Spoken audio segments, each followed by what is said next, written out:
Hello from BA. This is a Rorschach Germany update from the 20th of June 2024. A quick summary of what's going down in Germany. We start this episode with the new developments on the Climate Protection Act. Parliament has already passed the amended law. The new Environment Protection Act would eliminate sector goals which force government ministers to enact direct action plans if their sectors overspend their CO2 budgets. This new version of the Climate Protection Act is highly controversial and many experts even say it's unconstitutional.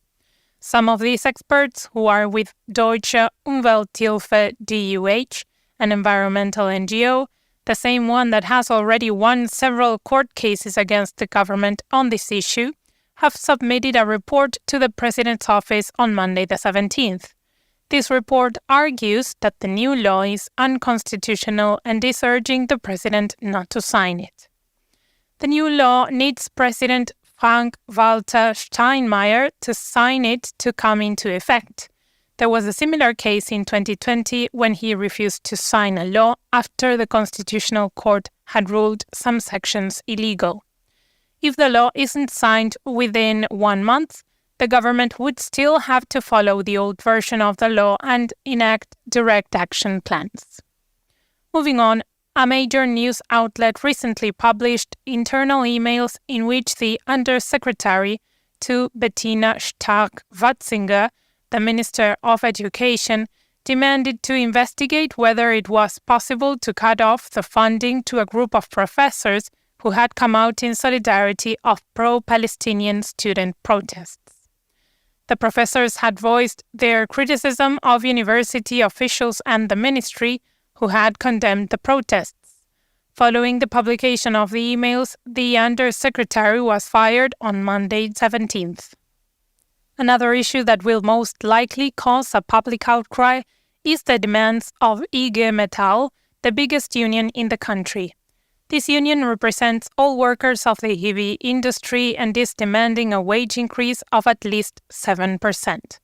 The union leadership agreed on their demands, and now only the local committees of workers will have to ratify them, but this is just a formality and no changes to the demands are to be expected.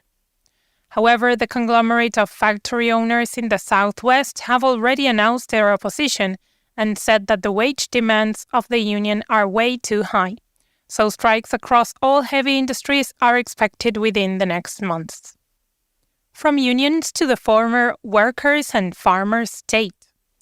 Well, at least that's what the German Democratic Republic, or GDR, called itself. It is still better known as East Germany, though. On Monday, the 17th of June this year, all over the eastern German states and in Berlin, high-ranking politicians participated in ceremonies commemorating the failed uprising of the 17th of June 1953. On that date, millions of workers took to the streets, mainly in East Berlin, and demanded an end to the one-party dictatorship. The party and state leadership resorted to heavy use of repressive violence and even used Soviet tank brigades to put down the unrest. This didn't help their popularity, and fleeing the country to West Germany became so popular in the following years that 10 years later, the inner German border, or the Berlin Wall, was built.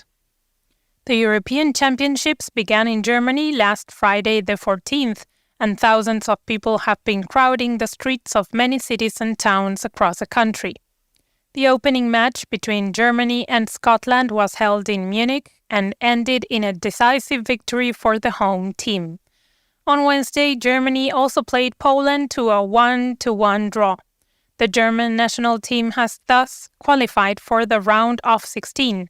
Police are still worried about the threat of terrorism hanging over the competition, but authorities have reassured fans time and again, saying that they have everything under control. In other news, the conservative state government of Bavaria, run by the Christian Social Union, or CSU, since 1957, has long stuck to a very restrictive policy on wind turbines.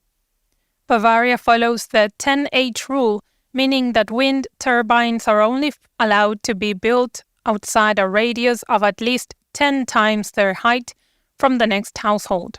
10H rule also requires consent from the municipalities next to which turbines are to be built.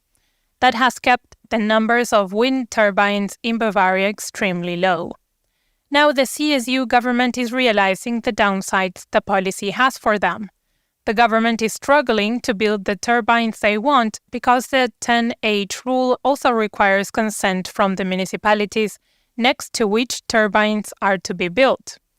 Now the government of Bavaria is not getting enough municipalities to agree to their wind park plans, and only very narrowly and with huge effort managed to win the votes in 2 municipalities just outside of Munich.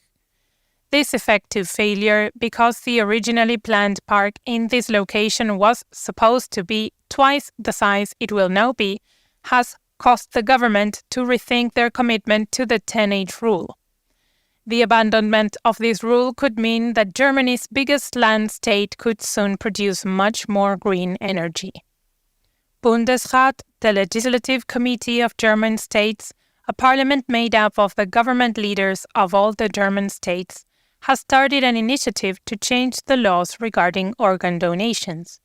Right now, organs can only be taken from a dead body if the person had expressed their explicit consent during their lifetime. This has huge bureaucratic implications because there's no centralized registry of organ donors. There's only a card that you have to fill out and carry on your person at all times. As a result, Germany has the highest rate of avoidable death due to unavailable donor organs in Europe.